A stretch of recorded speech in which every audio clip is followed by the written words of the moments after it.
Jacques de Voragine nous raconte comment la Vierge reçoit son fils adoptif Jean. Or, il arriva que, comme Jean était à prêcher à Éphèse, un coup de tonnerre éclata tout à coup, et une nuée blanche l'enleva et l'apporta devant la porte de Marie. Il frappa, entra dans l'intérieur de la maison, et avec grande révérence, l'apôtre Vierge salua la Vierge. L'heureuse Marie, en le voyant, fut saisie d'une grande crainte et ne put retenir ses larmes, tant elle éprouva de la joie. Alors elle lui dit : « Jean, mon fils, aie souvenance des paroles de ton maître, quand il m'a confié à toi comme un fils, et quand il t'a confié à moi comme à une mère. Me voici appelé par le Seigneur à payer le tribut à la condition humaine, et je te recommande d'avoir un soin particulier de mon corps. J'ai appris que les Juifs s'étaient réunis et avaient dit : « Attendons, concitoyens et frères, attendons jusqu'au moment où celle qui a porté Jésus subira la mort. Aussitôt nous ravirons son corps et nous le jetterons pour être la pâture du feu. Tu feras porter alors cette palme devant mon cercueil lorsque vous porterez mon corps au tombeau. » Et Jean dit : « Oh, plût à Dieu que tous les apôtres, mes frères, fussent ici, afin de pouvoir célébrer convenablement vos obsèques et vous rendre les honneurs dont vous êtes dignes. » Pendant qu'il parlait ainsi, tous les apôtres sont enlevés sur des nuées, des endroits où ils prêchaient, et sont déposés devant la porte de Marie. En se voyant réunis tous au même lieu, ils étaient remplis d'admiration. Quelle est, se disait-il, la cause pour laquelle le Seigneur nous a rassemblés ici en même temps ? Alors Jean sortit et vint les trouver pour les prévenir que leur dame allait trépasser. Puis il ajouta : « Mes frères, quand elle sera morte, que personne ne la pleure, de crainte que le peuple témoin de cela ne se trouble et dise : Voyez comme ils craignent la mort, ces hommes qui prêchent aux autres la résurrection. »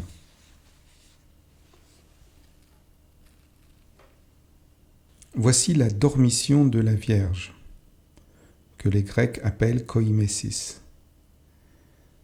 Dans la maison de Marie se tient une foule nombreuse, composée en grande partie par des anges. Jésus est devant le lit, un bébé dans les bras, bébé qui symbolise l'âme de Marie qu'il va remettre dans la tradition orthodoxe à un ou deux anges qui porteront son âme, psyché, au paradis. On les appelle pour cette raison des anges psychopompes. Les personnages sont présentés de face ou de trois quarts sur deux registres. Le troisième, celui du bas, étant occupé par Jean et Pierre, agenouillés. Tuccio a dû un peu tricher avec l'espace en relevant le plomb du lit, afin que le corps de la Vierge soit bien visible. Jean porte le même rameau de palmier que dans la scène précédente, rameau semblable à celui que l'ange tenait au moment où il venait annoncer à Marie sa mort.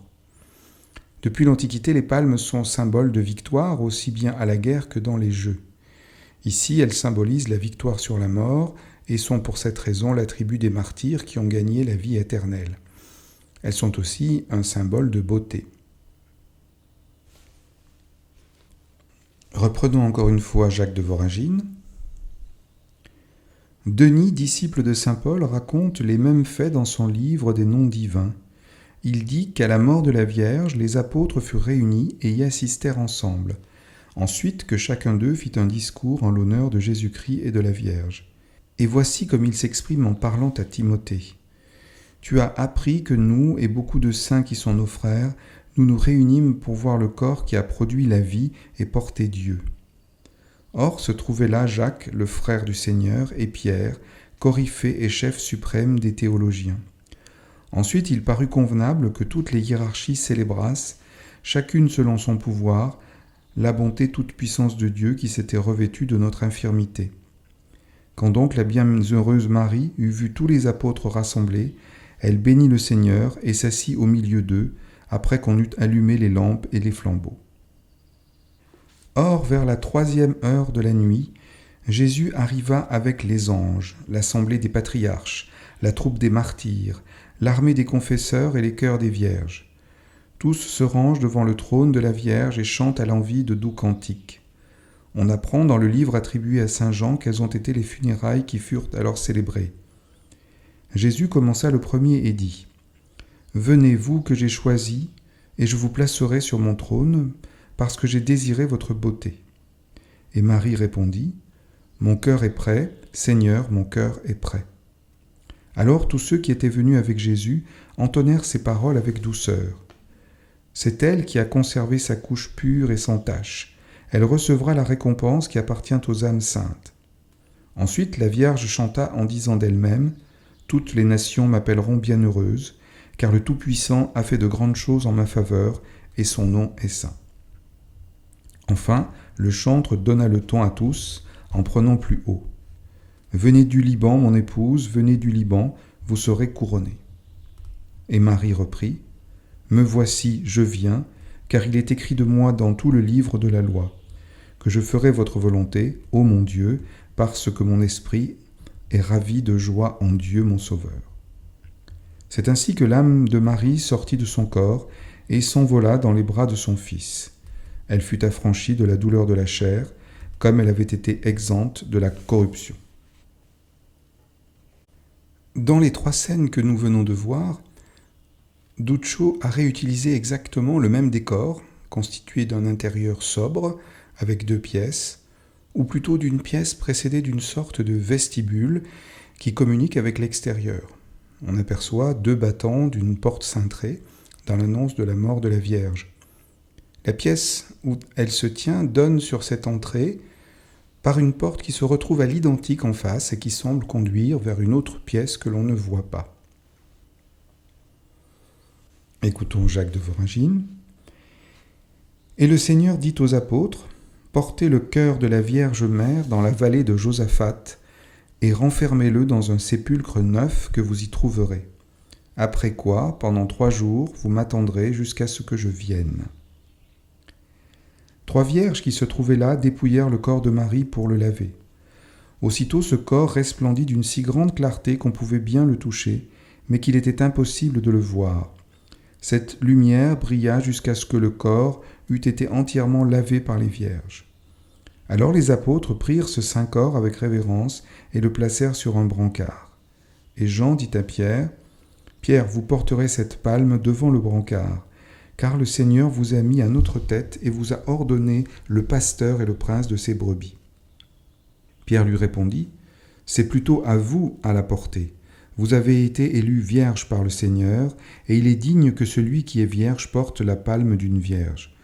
Vous avez eu l'honneur de reposer sur la poitrine du Seigneur, et vous y avez puisé plus que les autres des torrents de sagesse et de grâce.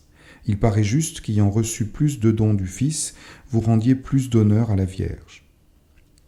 Vous donc devez porter cette palme de lumière aux obsèques de la sainteté, puisque vous vous êtes enivrés à la coupe de la lumière, de la source de l'éternelle clarté. Pour moi, je porterai ce saint corps avec le brancard, et nous autres frères qui seront alentour célébrerons la gloire de Dieu. » Alors Paul dit : « Et moi, qui suis le plus petit d'entre vous, je le porterai avec vous. » C'est pourquoi Pierre et Paul enlevèrent la bière. Voici l'épisode de l'enterrement de la Vierge. Le corps de celle-ci a été placé dans un cercueil, ou plutôt un sarcophage, dans la vallée de Josaphat. C'est l'occasion pour Duccio de réaliser un splendide paysage à l'arrière-plan. Dans les frondaisons des arbres jouent de multiples nuances colorées, tout comme sur les faces de ces rochers escarpés. Le sarcophage de granit rose est tout aussi admirable.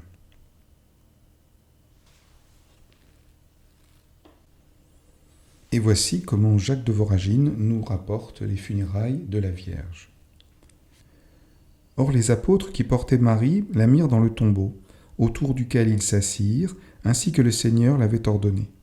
Le 3e jour, Jésus arriva avec une multitude d'anges et les salua en disant : « La paix soit avec vous. » Ils répondirent : « Gloire à vous, ô Dieu, qui seul faites des prodiges étonnants. » Et le Seigneur dit aux apôtres : « Quelle grâce et quel honneur vous semble-t-il que je doive conférer aujourd'hui à ma mère ? » « Il paraît juste, Seigneur, répondirent-ils, à vos serviteurs, que comme vous qui régnez dans les siècles après avoir vaincu la mort, vous ressuscitiez, ô Jésus, le corps de votre mère, et que vous le placiez à votre droite pour l'éternité. » Et il l'octroya. Alors l'archange Michel se présenta aussitôt et présenta l'âme de Marie devant le Seigneur. Le Sauveur lui parla ainsi : « Levez-vous, ma mère, ma colombe, tabernacle de gloire, vase de vie, temple céleste. Et de même que lors de ma conception vous n'avez pas été souillé par la tâche du crime, de même, dans le sépulcre, vous ne subirez aucune dissolution du corps. » Et aussitôt l'âme de Marie s'approcha de son corps qui sortit glorieux du tombeau. Ce fut ainsi qu'elle fut enlevée au palais céleste, dans la compagnie d'une multitude d'anges. Or Thomas n'était pas là, et quand il vint, il ne voulut pas croire, quand tout à coup tomba de l'air la ceinture qui entourait la Sainte Vierge. Il la reçut tout entière, afin qu'il comprît ainsi qu'elle était montée tout entière au ciel. Il reste encore des discussions sur les éléments manquants de la partie supérieure, dans le détail desquels je n'entrerai pas. Dans le prochain épisode, nous aborderons la face postérieure de ses œuvres, avec les scènes de la Passion du Christ qui lui ont valu une immense réputation.